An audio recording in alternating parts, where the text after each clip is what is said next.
Hi hello നമസ്കാരം. നമ്മൾ കഴിഞ്ഞ കുറച്ച് നാളുകളായിട്ട് സിനിമാക്കാരുടെ ഇടയിലെ കുറെ പ്രശ്നങ്ങൾ നമ്മൾ കാണുന്നുണ്ട്. അത് സിനിമയിലെ നിർമ്മാതാക്കളും അഭിനേതാക്കളും അതിന്റെ വിതരണക്കാരും എല്ലാവരും തമ്മിലുള്ള പ്രശ്നങ്ങൾ കാരണം എമ്പുരാൻ എന്ന് പറയുന്ന സിനിമയുടെ റിലീസിനെ തന്നെ അത് ബാധിക്കുന്ന ആ ഒരു അവസ്ഥയിലേക്ക് വരെ എത്തിയിരുന്നു. സിനിമാക്കാരുടെ ഇടയിൽ ഒരു സമരം തന്നെ പ്രഖ്യാപിച്ചിരുന്നു. അങ്ങനെയിരിക്കുന്ന സമയത്താണ് പുതിയൊരു വിവാദവുമായിട്ട് ദീപു കരുണാകരൻ എന്ന് പറയുന്ന ഒരു ഡയറക്ടർ വന്നിരിക്കുന്നത്. നിങ്ങളിൽ എത്ര ആളുകൾക്ക് ദീപു കരുണാകരനെ അറിയുമെന്ന് എനിക്കറിയില്ല.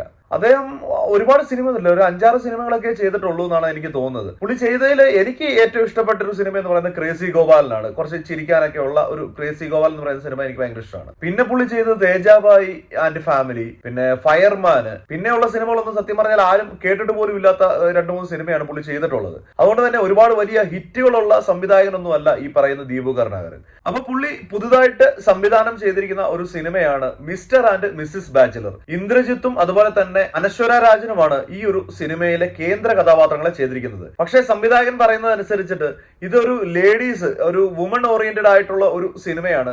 അതുകൊണ്ട് തന്നെ കൂടുതലും ഇതിനകത്ത് പ്രാധാന്യം ഉള്ളത് അനശ്വര രാജന്റെ കഥാപാത്രത്തിന് വേണ്ടിയിട്ടായിരുന്നു. അങ്ങനെ ഉള്ളപ്പോഴാണ് അനശ്വര രാജൻ ഈ പറയുന്ന പോലെ ഈ സിനിമയുടെ പ്രമോഷനുമായിട്ട് ഒരു തരത്തിലും സഹകരിക്കുന്നില്ല, ഒരു ഇൻസ്റ്റാഗ്രാമിൽ ഒരു പോസ്റ്റ് പോലും ഷെയർ ചെയ്യുന്നില്ല. അങ്ങനെ കുറെ പരാതികളുമായിട്ട് ദീപു കരുണാകരൻ ഒരു ഇന്റർവ്യൂയിലേക്ക് വന്നത്. നിങ്ങളുടെ കുറച്ച് ആളുകൾക്കെങ്കിലും അറിയാം, ഒരു സിനിമയിൽ നായകനോ നായികയോ ആയിട്ട് ഒരു സിനിമയിലേക്ക് സൈൻ ചെയ്യുന്ന ആ സമയത്ത് തന്നെ ഇതിനകത്ത് പറയുന്ന പ്രമോഷനുമായിട്ട് ബന്ധപ്പെട്ടുള്ള കാര്യങ്ങളെല്ലാം തന്നെ ചേർന്നിട്ടായിരിക്കും ഇവർ സൈൻ ചെയ്യുന്നത്. ഇത്ര ദിവസം, അതായത് ഇവർ എല്ലാവരും അറിയാലോ, സിനിമാ താരങ്ങൾ എന്ന് പറയുമ്പോഴത്തേക്കും ഓരോ ദിവസങ്ങളും ഷെഡ്യൂൾ ചെയ്തിട്ട് മുന്നോട്ട് പോകുന്ന ആളുകളാണ്. അതുകൊണ്ട് ഈ സിനിമയുടെ ഷൂട്ടിങ്ങിന് ശേഷം ഇന്ന സമയത്താണ് ഇതിന്റെ റിലീസിങ് വരുന്നത്, അതിനു മുമ്പായിട്ട് ഇത്ര ദിവസം നമ്മളുടെ പ്രൊമോഷന് വേണ്ടിയിട്ട് ഇപ്പൊ എല്ലാ സിനിമയിലും അല്ലെങ്കിൽ എന്താ പറയുന്നത് ഏതൊരു സിനിമ ഇറങ്ങിയാലും ഓൺലൈൻ മാധ്യമങ്ങൾ വഴി പ്രൊമോഷൻ നടത്തുക എന്ന് പറയുന്ന ഒരു പതിവായിട്ടുള്ള ഒരു പരിപാടിയായിട്ട് മാറിയിട്ടുണ്ട്. അതുകൊണ്ട് തന്നെ ഇതിനു വേണ്ടിയിട്ടുള്ള 4-5 ദിവസം കൂടെ ചേർത്തിട്ടാണ് ഇവരിൽ നിന്ന് ആദ്യം തന്നെ ഈ സൈൻ ചെയ്ത് വാങ്ങിക്കുന്നത്. അങ്ങനെയുള്ളപ്പോൾ ഇങ്ങനെ സൈൻ ചെയ്ത് കൊടുത്തിട്ട് പ്രൊമോഷൻ ചെയ്തില്ല എന്ന് പറയുന്നത് തീർച്ചയായിട്ടും നിയമപരമായിട്ട് ഈ പറയുന്ന താരത്തിനെതിരെ മുന്നോട്ട് പോകാൻ പറ്റുന്ന സാഹചര്യമാണ്. നമുക്ക് എന്തായാലും ദീപു കരുണാകരൻ പറയുന്ന കാര്യങ്ങളൊന്ന് കേട്ടു നോക്കാം. എന്താണ് പുള്ളിയുടെ പരാതികൾ എന്താണെന്നുള്ളത് പറഞ്ഞിട്ട് ഇതിനെതിരെ അനശ്വര രാജൻ ഒരു പോസ്റ്റുമായിട്ട് വന്നിട്ടുണ്ട്. നമുക്കൊന്ന് കേട്ടു നോക്കാം എന്താണ് പറയുന്നത്. അതിനുശേഷം അനശ്വരയുടെ മറുപടി എന്തായിരുന്നു എന്നുള്ളതും കൂടെ നമുക്ക് കാണാം. അതായത് അനശ്വര രാജൻ പ്രൊമോട്ട് ചെയ്യേണ്ട സമയത്ത് ഇൻസ്റ്റ വഴി പ്രൊമോട്ട് ചെയ്തില്ല. ഇപ്പോൾ ഈ ഇൻസ്റ്റ വഴി പ്രൊമോട്ട് ചെയ്തതെന്ന് പറയുന്നത് ഒരു വലിയ പാതകമാണെന്നും നമുക്ക് പറയാൻ പറ്റത്തില്ല.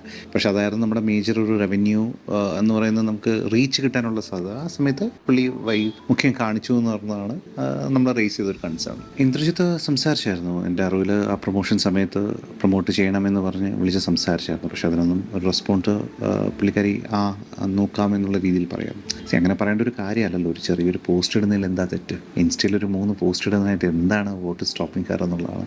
ഓക്കെ, അപ്പോൾ ദീപു കരുണാകരൻ പറയുന്ന ആദ്യത്തെ പരാതി എന്ന് പറയുന്നത് ഇൻസ്റ്റഗ്രാം വഴി അനശ്വര രാജൻ ഈ സിനിമയെ പ്രൊമോട്ട് ചെയ്തിട്ടില്ല, ഒരു പോസ്റ്റ് പോലും ഇതിനു വേണ്ടിയിട്ട് ചെയ്തില്ല എന്നുള്ള രീതിയിലാണ് ദീപു കരുണാകരൻ പറയുന്നത്. അനശ്വര രാജൻ എന്ന് പറയുന്ന വ്യക്തിക്ക് ഫേസ്ബുക്കിലും 1 മില്യൺ മുകളിൽ ആളുകൾ ഫോളോ ചെയ്യുന്നുണ്ട്. അതുപോലെ തന്നെ ഇൻസ്റ്റഗ്രാമിലും 1 ആളുകൾ ഫോളോ ചെയ്യുന്ന ഒരാളാണ് അനശ്വര രാജൻ എന്ന് പറയുന്നത്. അങ്ങനെയുള്ളപ്പോൾ അനശ്വര രാജൻ ഒരു പോസ്റ്റ് ചെയ്ത് കഴിഞ്ഞാൽ ഉറപ്പായിട്ടും നല്ല രീതിയിൽ ഒരു റീച്ച് ആ പോസ്റ്റിന് ഉണ്ടാവും. അപ്പോൾ ഈ ആദ്യത്തെ ഈ ഒരു പോസ്റ്റിന് തന്നെ മറുപടിയായിട്ട് അനശ്വര രാജൻ വ്യക്തമായ തെളിവോടെ സ്ക്രീൻഷോട്ട് കൊണ്ടുവന്നിട്ടുണ്ട്. ഇത് അനശ്വര രാജന്റെ ഇൻസ്റ്റഗ്രാമിലെ പോസ്റ്റാണ്. ഈ സെയിം പോസ്റ്റ് തന്നെ ഫേസ്ബുക്കിലും ചെയ്തിട്ടുണ്ട്. 2024 ജൂലൈ 26 അപ്പോൾ ആലോചിച്ച് നോക്കുക, ഏകദേശം 8 മാസം മുമ്പത്തെ കാര്യമാണ്. അന്ന് ഇന്ദ്രജിത്തിനെ അതിനകത്ത് ടാഗ് ചെയ്തുകൊണ്ട് ഈ സിനിമയുടെ പോസ്റ്റർ ഷെയർ ചെയ്തിട്ടുണ്ട്. അതിനുശേഷം ഓഗസ്റ്റ് 13, 2024 വീണ്ടും അതേ സിനിമയുടെ തന്നെ പോസ്റ്റർ ഇൻസ്റ്റഗ്രാമിലൂടെ അനശ്വര രാജൻ ഷെയർ ചെയ്തിട്ടുണ്ട്. ഈ അദ്ദേഹം ഉന്നയിച്ച 2 കാര്യവും കള്ളമാണെന്ന് നമുക്ക് ഇതിലൂടെ തന്നെ മനസ്സിലാകുന്നതാണ്. ഇനി പുള്ളിയുടെ ബാക്കിയുള്ള പരാതിയും കൂടെ കേൾക്കാം. അതിന് എന്തെങ്കിലും സത്യാവസ്ഥ ഉണ്ടോ എന്ന് അറിയണ്ടേ? ഇൻഫാക്ട് ഇതിലെ മെയിൻ കാസ്റ്റ് ഇത് ഒരു ഹീറോയിൻ ഡ്രിവൺ മൂവിയാണ്, മനസ്സിലായില്ലേ? അവർ മാത്രമാണ് ഈ സിനിമയിൽ ഏറ്റവും കൂടുതലുള്ളത്. അപ്പോൾ പിന്നെ എങ്ങനെയാ അവരില്ലാതെ അവർ വരാത്തൊരു പ്രൊമോഷൻ ചെയ്തിട്ട് എന്ത് കാര്യം? എൻ്റെ പ്രൊഡ്യൂസർ പറഞ്ഞതൊരു ഇനിയിപ്പം നമ്മൾ വെയിറ്റ് ചെയ്തൊരു OTT റിലീസ് എന്നുള്ള രീതിയിൽ പോവുകയാണോ എന്നുള്ള, കാരണം പ്രൈമറി ആയിട്ട് ആർട്ടിസ്റ്റുകളുടെ ഒരു താല്പര്യം കൂടി ഇല്ലാന്നുണ്ടെങ്കിൽ പിന്നെ ആ സിനിമയ്ക്ക് ഒരു വാല്യൂ ഉണ്ടാവത്തില്ലല്ലോ. അതുകൊണ്ടൊക്കെ ആയിരിക്കാം ആ ഡിസ്കഷൻ നടന്നുകൊണ്ടിരിക്കുന്നത്. അസോസിയേഷൻ വഴിയുള്ള നിയമപരമായിട്ട് പോവുകയാണെങ്കിൽ അല്ലെങ്കിൽ അപ്പൊ ഇതിനകത്ത് രണ്ടാമത് പറഞ്ഞിരിക്കുന്ന ആരോപണം എന്ന് പറയുന്നത് പ്രമോഷന് വേണ്ടിയിട്ട് അനശ്വര രാജൻ ചെന്നില്ല എന്നുള്ളതാണ് പുള്ളി പറഞ്ഞിരിക്കുന്ന ഒരു പരാതി. അതിന്റെ കൂട്ടത്തിൽ തന്നെ പുള്ളി ആദ്യത്തെ ഇതിൽ പറഞ്ഞു, ഇന്ദ്രിയത്ത് വരെ അനശ്വര രാജനോട് കോൺടാക്ട് ചെയ്ത് സംസാരിച്ചിട്ട് പോലും ഈ ഒരു പോസ്റ്റ് ചെയ്യുന്ന കാര്യത്തിലോ അല്ലെങ്കിൽ പ്രൊമോഷന്റെ കാര്യത്തിലോ അനശ്വര രാജൻ വന്നിട്ടില്ല. അതിനെ കൃത്യമായിട്ടുള്ള, ഇപ്പൊ ഇൻസ്റ്റാഗ്രാമിൽ പോസ്റ്റ് ചെയ്തിട്ടില്ല എന്നുള്ള കാര്യത്തിന് കൃത്യമായ തെളിവുകളോടെ തന്നെ ഇന്ദ്രജിത്തിനെ ടാഗ് ചെയ്തിട്ടിരിക്കുന്ന പോസ്റ്റിന്റെ അടക്കം സ്ക്രീൻഷോട്ട് അടക്കമാണ് അനശ്വര രാജൻ ഇന്ന് പോസ്റ്റ് ചെയ്തിരിക്കുന്നത്. ഇപ്പോൾ രണ്ടാമതായിട്ട് പറഞ്ഞിരിക്കുന്ന പരാതി എന്ന് പറയുന്നത് പ്രൊമോഷന് വേണ്ടിയിട്ട് വരുന്നില്ലെന്നുള്ളതാണ്. അതിനെതിരെയും കൃത്യമായ തെളിവ് അനശ്വര രാജൻ ഇന്ന് പോസ്റ്റ് ചെയ്തിട്ടുണ്ട്. അതായത് മാതൃഭൂമിക്ക് കൊടുത്തിരിക്കുന്ന ഒരു പ്രൊമോഷണൽ ഇന്റർവ്യൂ ആണ്. അത് ചെയ്തിരിക്കുന്ന ഡേറ്റ് എന്ന് പറയുന്നത് ഓഗസ്റ്റ് 20, 2024 ആ ഒരു പ്രൊമോഷന് ആകെ പങ്കെടുത്തിരിക്കുന്ന വ്യക്തി എന്ന് പറയുന്നത് അനശ്വര രാജൻ മാത്രമാണ്. അതായത് ഈ പറയുന്ന സംവിധായകൻ പറഞ്ഞിരിക്കുന്ന രണ്ട് കാര്യവും കള്ളമാണ് എന്ന് തെളിയിക്കാനുള്ള കൃത്യമായ തെളിവ് അടക്കമാണ് അനശ്വര രാജൻ വന്നിരിക്കുന്നത്. ഇനിയും അദ്ദേഹത്തിന് കുറെ കാര്യങ്ങൾ പറയാനുണ്ട്. നമുക്ക് എന്തായാലും കേട്ടു നോക്കാം എന്താണ് പുള്ളി പറയാൻ ഉദ്ദേശിക്കുന്നത് നമുക്കറിയണമല്ലോ. കൂടെ തന്നെ പുള്ളി പറഞ്ഞതുപോലെ ഒരു ഹീറോയിൻ ഡ്രിവൻ ആയിട്ടുള്ള ഒരു സ്റ്റോറി ആകുമ്പോഴത്തേന് ഇപ്പൊ എന്തായാലും അനശ്വര രാജൻ ഒറ്റയ്ക്ക് പോയിട്ട് അതിനുവേണ്ടി പ്രൊമോഷൻ നടത്തിയിട്ടുണ്ട്. ആക്ടേഴ്സ് സഹകരിക്കുന്നില്ല എന്ന് പറഞ്ഞത് കൊണ്ട് റിലീസ് മാറ്റി OTT കൊണ്ടുപോകുക എന്നൊക്കെ പറയുന്നത്, ഇതെല്ലാം തീരുമാനിക്കുന്നത് ഒരു താരത്തിനെ വെച്ചിട്ടാണോ? ഇതിനുവേണ്ടി പൈസ മുടക്കിയ ഒരു പ്രൊഡ്യൂസർ ഇത് തിയേറ്ററിന് കൊടുക്കണോ അതോ OTT കൊടുക്കണോ? ഇതെല്ലാം തീരുമാനിക്കുന്നത് ഈ പറയുന്ന താരത്തിനെ വെച്ചിട്ടാണോ? ബാക്കി നമുക്ക് കേട്ട് നോക്കാം. അസോസിയേഷൻ വഴിയുള്ള നിയമപരമായിട്ട് പോവുകയാണെങ്കിൽ, അല്ലെങ്കിൽ അതാണെങ്കിൽ അസോസിയേഷൻ വഴി നമുക്ക് മൂവ് ചെയ്യണം. അതിനുള്ള എന്ത് കോമ്പൻസേഷൻ അവർ തിരിച്ചു തരണം. ഈ റെമ്യൂണറേഷൻ തന്നിട്ട് ഇത്രയും ചെയ്യുമ്പോൾ ആ കോമ്പൻസേഷൻ നമുക്ക് ഉണ്ടായ നഷ്ടത്തിന് ഒരു വിഹിതം തരാൻ അവർ തയ്യാറാവണം. മനസ്സിലായില്ലേ? അല്ലാതെ ജസ്റ്റ് പ്രൊമോഷൻ വരുന്നില്ല എന്ന് പറയുന്നതിന് ഒരു പ്രത്യേകിച്ച് കാരണമല്ലാതെ വരുന്നത് എങ്ങനെയാണ്? നമ്മൾ എന്ത് വിശ്വാസത്തിലാണ് നമ്മൾ മുന്നോട്ട് പോകുന്നത്? ഇപ്പോൾ പൈസ കൊടുക്കാത്തത് കൊണ്ടാണ് ചെയ്തില്ലെങ്കിൽ കുഴപ്പമില്ല. കൃത്യമായി എണ്ണി പറഞ്ഞ് എൻ്റെ കയ്യിൽ മെസ്സേജുകളെല്ലാം തന്നെയുണ്ട്. ചോദിച്ചു വാങ്ങിച്ചിട്ട് ഷൂട്ടിങ്ങിന് പലപ്പോഴും വന്നിട്ടുള്ളത്. അപ്പം നമുക്കത്രേ ചെയ്യാൻ പറ്റത്തുള്ളൂ നമ്മുടെ വിശ്വാസം. അതെ, പൈസ കൃത്യമായിട്ട് എണ്ണി പറഞ്ഞ് വാങ്ങിച്ചിട്ടാണ് ഒരു അഭിനേതാവ് ആ സിനിമയിലേക്ക് വന്നതെന്ന് പറയുന്നതിനകത്ത് എന്താണ് മോശമുള്ളത്? ഈ സിനിമ അഭിനയം എന്ന് പറയുന്നത് അവരുടെ ഒരു തൊഴിലാണ്, അവരുടെ ജോലിയാണ്. അവര് പറയുന്ന പൈസയ്ക്ക് അവര് മുതലാണ് എന്ന് നിങ്ങൾക്ക് തോന്നുന്നത് കൊണ്ടാണ് നിങ്ങൾ അവരുമായിട്ട് സൈൻ ചെയ്യുന്നത്. അല്ലെങ്കിൽ വേറെ ഏതെങ്കിലും അഭിനേതാവിനെ വെക്കണമായിരുന്നു. അല്ലാതെ അവർ ഈ പൈസ എണ്ണി വാങ്ങിച്ചു എന്ന് പറയുന്നത് ഒരു തെറ്റായിട്ടുള്ള ഒരു കാര്യമല്ല. അനശ്വര രാജൻ എന്ന് പറയുന്ന ഒരു വ്യക്തി മാത്രമല്ല, ഞാൻ പറഞ്ഞ പൊതുവേ ഒരു സഹകരണ മനോഭാവത്തോടു കൂടിയല്ല ആർട്ടിസ്റ്റുകൾ പല കോവിഡിന് ശേഷമുള്ള കാലത്താണ് ഞാൻ ഈ പറയുന്നത്.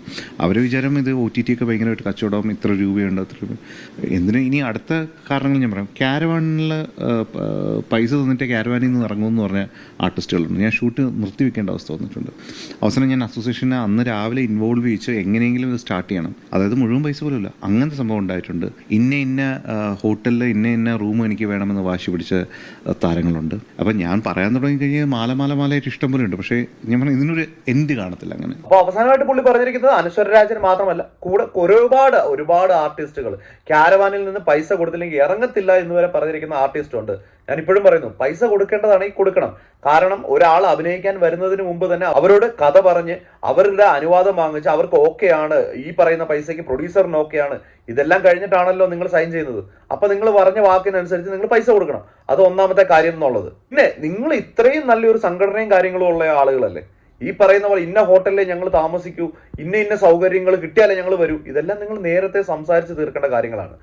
അവർക്ക് ഇത്ര രൂപയാണ് വേണ്ടത് എന്നുള്ള കാര്യങ്ങളെല്ലാം നിങ്ങൾ എഴുതി ഒപ്പിട്ടിപ്പിച്ചിട്ടാണല്ലോ നിങ്ങൾ അഭിനയിപ്പിക്കുന്നത്. അതിനകത്ത് ഈ പറയുന്ന കാര്യങ്ങളെ കൂടെ ഇൻക്ലൂഡ് ചെയ്യാൻ പറ്റുന്നേ ഉള്ളൂ. നിങ്ങൾക്ക് സംഘടനയും കാര്യങ്ങളൊക്കെ ഉള്ളതല്ലേ. അങ്ങനെയുള്ള ഇല്ലെങ്കിൽ ഞങ്ങൾക്ക് ഇന്ന സ്റ്റാർ ഹോട്ടലിൽ ഇന്ന റൂം കിട്ടിയാലേ വരത്തുള്ളൂ എന്ന് പറയുന്നവരോട് പറയാം, നിങ്ങളെ വേണ്ടെന്ന് പറയണം. ഇവിടെ അഭിനയിക്കാൻ ഇഷ്ടമുള്ള അല്ലെങ്കിൽ അഭിനയിക്കാൻ കഴിവുള്ള ഒരുപാട് ആളുകളുണ്ട്. എന്തായാലും നമ്മൾ അധികം പറഞ്ഞു കാട് കയറുന്നില്ല. നമുക്ക് അനശ്വര രാജൻ ഇന്ന് ചെയ്തിരിക്കുന്ന ഒരു പോസ്റ്റിനെ കുറിച്ചിട്ട് സംസാരിക്കാം. ഇന്ന് അനശ്വര രാജൻ ഫേസ്ബുക്കിലും ഇൻസ്റ്റാഗ്രാമിലും എല്ലാം ഷെയർ ചെയ്തിരിക്കുന്ന ഒരു പോസ്റ്റാണ്. ഞാനത് പെട്ടെന്ന് വായിച്ച് കേൾപ്പിക്കാം. ഈ പറഞ്ഞിരിക്കുന്നത് ദീപു കരുണാകരൻ പറഞ്ഞിരിക്കുന്ന പല കാര്യങ്ങളെയും വ്യക്തമായിട്ട് അതിനുള്ള തെളിവാണ് സ്ക്രീൻഷോട്ടായിട്ട് ഈ പറഞ്ഞ പോസ്റ്റുകളുടെയും ഈ പ്രൊമോഷന്റെയും എല്ലാം ഇട്ടിരിക്കുന്നത്. ബാക്കിയുള്ള കാര്യം എഴുതിയിട്ടുണ്ട്. നമുക്ക് അതും കൂടെ ഞാൻ വായിക്കാം പെട്ടെന്ന്. തികച്ചും വേദനാജനകമായ ചില സാഹചര്യങ്ങൾ നേരിടേണ്ടി വന്നതിനാലാണ് ഈ കുറിപ്പ് എഴുതേണ്ടി വരുന്നത്. കഴിഞ്ഞ കുറച്ച് ദിവസങ്ങളായി സംവിധായകൻ ശ്രീ ദീപു കരുണാകരൻ പല മാധ്യമങ്ങളിലും ഞാൻ പ്രമോഷന് സഹകരിക്കുന്നില്ല എന്ന ഇന്റർവ്യൂ നൽകി എന്നെ അപകീർത്തിപ്പെടുത്തുന്ന പരാമർശങ്ങൾ നടത്തി വരുന്നുണ്ട്. അദ്ദേഹത്തിന്റെ സംവിധാനത്തിൽ ഞാൻ അഭിനയിച്ച മിസ്റ്റർ ആൻഡ് മിസ്സിസ് ബാച്ചിലർ എന്ന ചിത്രം 2024 ഓഗസ്റ്റിൽ റിലീസ് പ്ലാൻ ചെയ്തതാണ്. അപ്പൊ നമ്മൾ കണ്ടതാണ് എന്നാണ് പോസ്റ്റ് ചെയ്തിരിക്കുന്നത്. ജൂലൈയിലും അതുപോലെ തന്നെ ഓഗസ്റ്റിലും ഈ അനശ്വര രാജൻ ഇൻസ്റ്റാഗ്രാമിൽ ഇതിന്റെ പോസ്റ്ററുകൾ ഷെയർ ചെയ്തിട്ടുണ്ട്. ഓഗസ്റ്റ് 20 ഈ പറയുന്ന സിനിമയുടെ പ്രൊമോഷനും അനശ്വര രാജൻ പങ്കെടുത്തിട്ടുണ്ട്. അതിന്റെ സ്ക്രീൻഷോട്ടും ഇട്ടിട്ടുണ്ട്. ഇത് റിലീസ് ചെയ്യേണ്ടിയിരുന്ന സിനിമയാണ്, പക്ഷെ റിലീസ് ചെയ്യാതെ അത് OTT മാറ്റുകയാണ് ഉണ്ടായത്. അതിനെയാണ് ഇപ്പൊ ദീപു കരുണാകരൻ പറയുന്നത് ഈ പറയുന്ന അഭിനേതാക്കൾ ഇതുമായിട്ട് സഹകരിക്കാത്തത് കൊണ്ടാണ് OTT-യിലേക്ക് കൊടുത്തതെന്ന്. ആദ്യം തന്നെ കൃത്യമായി കാശ് എണ്ണി പറഞ്ഞ് ചോദിച്ചു വാങ്ങിയിട്ടാണ് പലപ്പോഴും ഞാൻ ഷൂട്ടിന് പോലും വന്നിട്ടുള്ളത് എന്ന് അദ്ദേഹത്തിന്റെ പരാമർശത്തെക്കുറിച്ച്. സിനിമയുടെ ഷൂട്ടിംഗ് സമയത്ത് പേയ്മെന്റ് ഇഷ്യൂ വന്നപ്പോൾ പ്രൊഡ്യൂസർ പേയ്മെന്റ് അക്കൗണ്ടിലേക്ക് ഇടാതെ റൂമിൽ നിന്നും ഇറങ്ങേണ്ട എന്ന് ശ്രീ ദീപു പറഞ്ഞപ്പോഴും ഷൂട്ട് നിർത്തിവെക്കേണ്ട ഒരു അവസ്ഥയിലും ഷൂട്ട് തീരട്ടെ എന്ന് പറഞ്ഞ് മുൻകൈ എടുത്ത് ഇറങ്ങിയ എന്റെ ആത്മാർത്ഥതയെ ചോദ്യം ചെയ്യുന്ന വിധം ശ്രീ ദീപുവിന്റെ കാശ് എണ്ണി കൊടുത്തിട്ടാണ് എന്ന അത്രയും മോശമായ പരാമർശം അദ്ദേഹത്തെ പോലെ സിനിമ തൊഴിലാക്കിയ എന്നെ പ്രൊഫഷണലി എന്നതിനപ്പുറം ഇമോഷണലി ഏറെ വിഷമിപ്പിച്ചു. ഈ ദീപു പറഞ്ഞിരിക്കുന്ന കാര്യം ശരിയാണ്, പൈസ കിട്ടാത്ത സാഹചര്യം ഉണ്ടായിട്ടുണ്ട്. പക്ഷേ അതൊരു ചെറിയ മാറ്റങ്ങളുണ്ട് എന്ന് മാത്രമേ ഉള്ളൂ. ആ പൈസ കിട്ടാഞ്ഞിട്ടും അനശ്വര രാജൻ തന്നെ അങ്ങോട്ട് പറഞ്ഞിട്ടാണ് ഈ സിനിമയുടെ ഷൂട്ടിങ്ങിന് വേണ്ടിയിട്ട് ഇറങ്ങിയത്. അതായത് പൈസ കിട്ടാഞ്ഞിട്ടും അഭിനയിച്ചു എന്നാണ് പറയുന്നത്. ക്യാരക്ടർ പോസ്റ്റർ, ട്രെയിലർ എന്നിവ ഞാൻ എന്റെ ഇൻസ്റ്റഗ്രാമിൽ ഷെയർ ചെയ്തിട്ടുണ്ട്. ഒഫീഷ്യൽ ഫേസ്ബുക്ക് പേജിലും എല്ലാ പോസ്റ്റുകളും ഷെയർ ചെയ്തിരുന്നു. എന്നാൽ എന്റെ ഒഫീഷ്യൽ ഫേസ്ബുക്ക് പേജിനെ ഫാൻസ് ഹാൻഡിൽ ചെയ്യുന്ന ഏതോ ഒരു പേജ് എന്ന് തെറ്റായ ധാരണ പടർത്തുകയും പടത്തിലെ പ്രധാന അഭിനേതാവും സംവിധായകനും കാല് പിടിച്ച് പറഞ്ഞിട്ട് പോലും ഞാൻ പ്രമോഷൻ വരാൻ തയ്യാറായില്ല എന്ന് അദ്ദേഹം പരാമർശിക്കുകയുണ്ടായി. എന്നാൽ റിലീസ് തീയതിക്ക് തൊട്ട് മുൻപേ സിനിമയുടെ ഭാഗമായി ഞാൻ ഇന്റർവ്യൂ കൊടുത്തിട്ടുണ്ട്. ഓൺലൈനിൽ ഈ സിനിമയുടേതായിട്ടുള്ള ഒരേ ഒരു പ്രൊമോഷൻ ഇന്റർവ്യൂ എന്റേത് മാത്രമാണ്. ശരിയാണ്, മാതൃഭൂമി ന്യൂസിൽ മാത്രമാണ് മിസ്റ്റർ ആൻഡ് മിസ്സിസ് ബാച്ചിലർ എന്ന് പറയുന്ന സിനിമയുടെ ഒരേ ഒരു പ്രൊമോഷനേ ഉള്ളൂ. അത് അനശ്വര രാജൻ മാത്രമാണ് അത് കൊടുത്തിട്ടുള്ളത്. വേറെ ആരും ഈ പറയുന്ന ഡയറക്ടറോ ഇന്ദ്രജിത്തോ ഒരാളും ഈ പറയുന്ന പ്രൊമോഷൻ ഒന്നും തന്നെ ചെയ്തിട്ടില്ല. ശേഷം ടീമിന്റെ ഭാഗത്ത് നിന്ന് ഒരു തരത്തിലും അപ്ഡേറ്റ്സ് ഞങ്ങൾക്ക് വന്നിട്ടില്ല.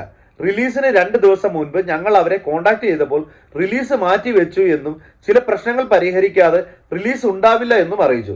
അതും അങ്ങോട്ട് വിളിച്ചപ്പോൾ മാത്രമാണ് ഇക്കാര്യങ്ങൾ നമുക്ക് അറിയാനായിട്ട് കഴിഞ്ഞത്. അതായത് അനശ്വര രാജന്റെ അമ്മേനെയും മാനേജരെയും എല്ലാം ഈ പറയുന്ന ഇന്റർവ്യൂവിനകത്ത് ദീപു കരുണാകരൻ പറയുന്നുണ്ട്. അതുകൊണ്ടാണ് ഇവര് അങ്ങോട്ട് വിളിച്ച് ചോദിച്ചപ്പോഴാണ് ഇതിന്റെ നിർമ്മാതാക്കളുടെ ഭാഗത്ത് നിന്നിട്ട് ഈ സിനിമയുടെ റിലീസ് 24-ാം തീയതി നടക്കേണ്ടിയിരുന്നത് മാറ്റിവെച്ചു എന്ന് അറിയിക്കുന്നത്. 20-ാം തീയതി പ്രൊമോഷൻ വീഡിയോയ്ക്ക്, അതായത് 20-ാം തീയതി റിലീസായ മാതൃഭൂമിയുടെ പ്രൊമോഷനിൽ അനശ്വര രാജൻ ഉണ്ട് എന്ന് നിങ്ങൾ കരുതണം. ബാക്കി 4 ദിവസത്തിനുള്ളിൽ ഇതിന്റെ റിലീസിങ് മാറ്റി വെച്ചിട്ട് ഈ പറയുന്ന അനശ്വരനെ അറിയിച്ചിട്ടില്ല എന്നുള്ളതാണ്. അതിനുശേഷം ഒരിക്കൽ പോലും ഈ ചിത്രം റിലീസാകാൻ പോകുന്നു എന്ന ഔദ്യോഗികമായ സ്ഥിരീകരണമോ എന്നെ അറിയിക്കുകയോ ഉണ്ടായിട്ടില്ല. എന്നാൽ പെടുന്നതിനെ ചാനലുകളിൽ പ്രത്യക്ഷപ്പെട്ട് എന്നെയും എന്റെ അമ്മ, മാനേജർ തുടങ്ങിയവരെ ആക്ഷേപിക്കുന്ന സ്റ്റേറ്റ്മെന്റ് ആണ് ശ്രീ ദീപു പറയുന്നത്. ഇന്ന് റിലീസാണെന്ന് ഇന്ന് പോലും എനിക്ക് അറിവില്ലാത്ത ഒരു ചിത്രത്തിന്റെ പ്രൊമോഷനെ ചൊല്ലിയുള്ള അനാവശ്യ വിവാദങ്ങൾ ഉന്നയിക്കുന്ന സംവിധായകൻ ഇതേ സിനിമയ്ക്ക് വേണ്ടി യാതൊരുവിധ പ്രൊമോഷനോ ഇന്റർവ്യൂയോ കൊടുക്കാതെ ഈ അവസരത്തിൽ എന്റെ കരിയറിനെ മോശമായി ബാധിക്കണം എന്ന ദുരുദ്ദേശത്തോടു കൂടി തന്നെ കൊടുത്തതാണ് ഈ നെഗറ്റീവ് സ്റ്റേറ്റ്മെന്റ് എന്ന് ഞാൻ വിശ്വസിക്കുന്നു. റിപ്പോർട്ടർ ചാനലിൽ ശ്രീ ദീപു കൊടുത്ത അഭിമുഖത്തിൽ അദ്ദേഹത്തിന് ബുദ്ധിമുട്ടുണ്ടാക്കിയ ചില അഭിനേതാക്കൾ ഉണ്ടായിട്ടുണ്ട് എന്നും പറഞ്ഞു. എന്നാൽ ആ സംഭവങ്ങളും പേരുകളും ഇപ്പൊ പറഞ്ഞിട്ടും കാര്യമില്ല എന്നും അത് സിനിമയെയും വ്യക്തിപരമായും ഗുണം ചെയ്യില്ല എന്നും പറഞ്ഞിരുന്നു. അങ്ങനെയിരിക്കെ എന്റെ പേര് മാത്രം വലിച്ചിഴയ്ക്കുന്ന വഴി വ്യക്തിപരമായും സിനിമാപരമായും ഗുണം ചെയ്യും എന്നാണോ ഇദ്ദേഹം ഉദ്ദേശിക്കുന്നത്? അതോടൊപ്പം അദ്ദേഹത്തിന്റെ ഷൂട്ട് സമയത്ത് പേയ്മെന്റ് കിട്ടാതെ ക്യാരവനിൽ നിന്നും പുറത്തിറങ്ങാതെ കൃത്യസമയത്ത് ഷൂട്ടിനെത്തി സഹകരിക്കാത്ത ദുരനുഭവങ്ങൾ മറ്റ് അഭിനേതാക്കളിൽ നിന്നും നടന്മാരിൽ നിന്നും ഉണ്ടായിട്ടുണ്ട് എന്ന് പരാമർശിച്ചിട്ടുണ്ട്. എന്നാൽ അവരുടെ പേരുകൾ ഒഴിവാക്കി കേവലം ഇൻസ്റ്റഗ്രാമിൽ മ്യൂസിക് പോസ്റ്റർ ഷെയർ ചെയ്തില്ല എന്ന് വിമർശിച്ച് എന്റെ പേര് മാത്രം പരസ്യമായി പറയുകയും മേൽപ്പറഞ്ഞ അഭിനേതാക്കളുടെ പേരുകൾ പറയാതെ താരതമ്യേന പുതുമുഖവും പെൺകുട്ടിയുമായ എന്റെ പേര് പറഞ്ഞതിലൂടെ ഞാൻ പ്രതികരിക്കില്ല എന്ന മനോഭാവം ആകാം.